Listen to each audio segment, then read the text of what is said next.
Turbo still spins. And there's no movement from what I can see. Going up and down, in and out. Barely anything. Back. Exhaust side. All the fins are still there. Spins nicely.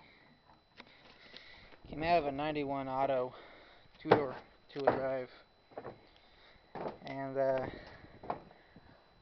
going to tear it apart, see what water damage there is, if any. But the oil was clean. I didn't see any grit from cash for clunker shit.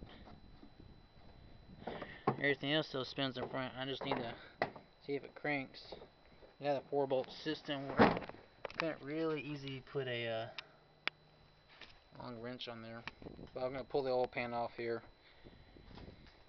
See if the bottom looks good. Make sure there's no grit in there. If there is, I'll probably be pissed, but oh well.